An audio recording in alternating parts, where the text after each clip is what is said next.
सबसे पहले हम जानेंगे कि राष्ट्रवाद क्या है।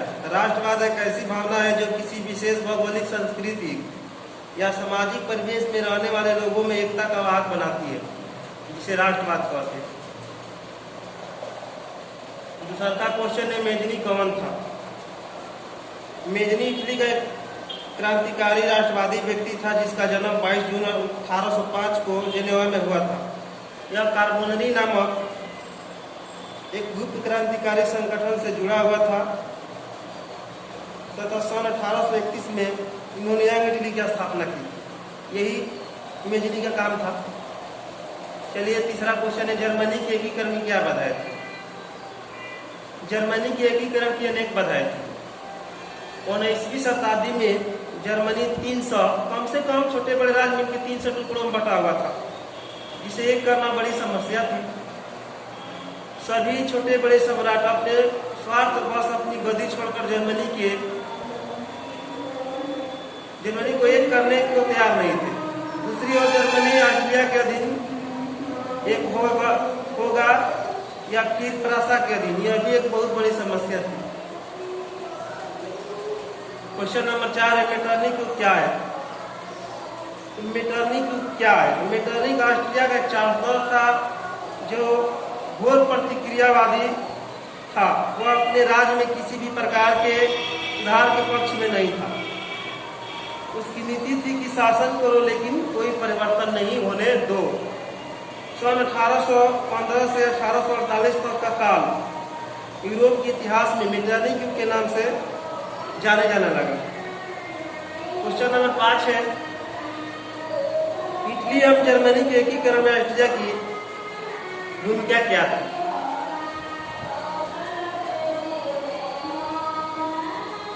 इटली और जर्मनी के एकीकरण में ऑस्ट्रिया की काफी महत्वपूर्ण भूमिका थी।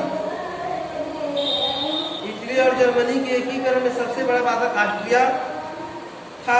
ऑस्ट्रिया कभी नहीं चाहता था कि इटली और जर्मनी का एकीकरण संभव हो। चलिए क्वेश्चन नंबर आगे बढ़ते हैं 6 की ओर। प्रति व्यक्ति आय क्या है? तो राष्ट्रीय आय में देश की कुल जनसंख्या से भाग देने पर जो भागफल आता है उसे प्रति व्यक्ति आय कहते हैं। चलिए वस्तु विनिमय क्या है?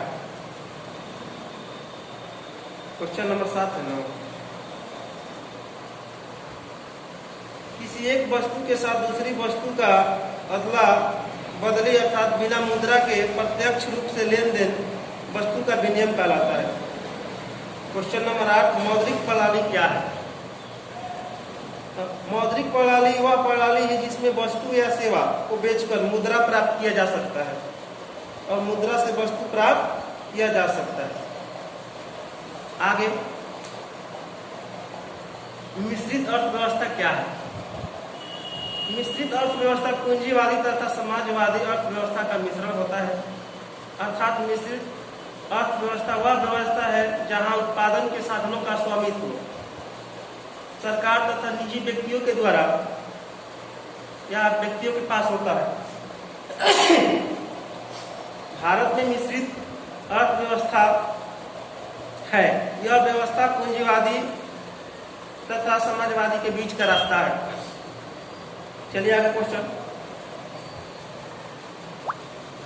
आधारिक संरचना पर प्रकाश डालें। आधारिक संरचना का मतलब अन्य सुविधाओं तथा सेवाओं से है जो देश के आर्थिक विकास के सहायक होते हैं। इसके अंतर्गत बिजली, परिवहन, बैंकिंग, संचार, स्कूल, कॉलेज, अस्पताल आदि शामिल है। किसी भी देश के आर्थिक विकास में आधारिक संरचना का महत्वपूर्ण स्थान होता है। जिस देश का आर्थिक ढांचा जितना अधिक विकसित होगा वह देश उतना ही विकसित होगा। चलिए आय से आप क्या समझते हैं? प्रति व्यक्ति आय हो गया। अब आय से चलते हैं। किसी व्यक्ति के द्वारा किए गए शारीरिक अथवा मानसिक श्रम के बदले में जो उसे पारिश्रमिक मिलता है उसे आय कहते हैं। आगे क्वेश्चन बढ़ते हैं।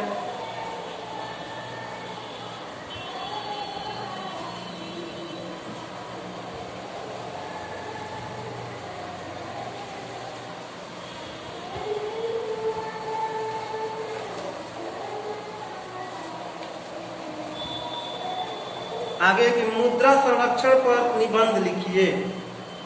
इंपॉर्टेंट चल रहा है सब बिहार बोर्ड में 2022 के लिए क्वेश्चन है। पृथ्वी का वह ऊपरी सतह जिसमें कृषि कार्य किया जाता है मृदा कहलाता है। मृदा संरक्षण से तात्पर्य उन विधियों से है जो मृदा को अपने स्थान से हटने से रोकते हैं। संसार के विभिन्न क्षेत्रों में मृदा अपरदन को रोकने के लिए भिन्न विधियां अपनाई जाती है। मृदा संरक्षण की विधियां है वनों की रक्षा, वृक्षारोपण, बांध बनाना, भूमि सुधार, बाढ़ नियंत्रण, अत्यधिक चराई पर रोक, पट्टीदार एवं सीढ़ीदार कृषि, समोच्च रेखीय जुताई तथा कई कारणों से मृदा का संरक्षण होता है, अतः इसका संरक्षण आवश्यक है। मृदा संरक्षण के कई कारक हैं। ये सभी कारक प्राकृतिक हैं, जैसे तेजी से बहता हुआ जल, पवन वेग, यही सब कारण है।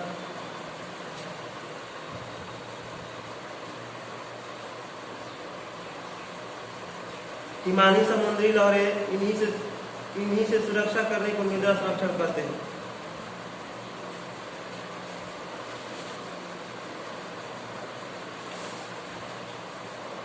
आगे क्वेश्चन है खनिज क्या है।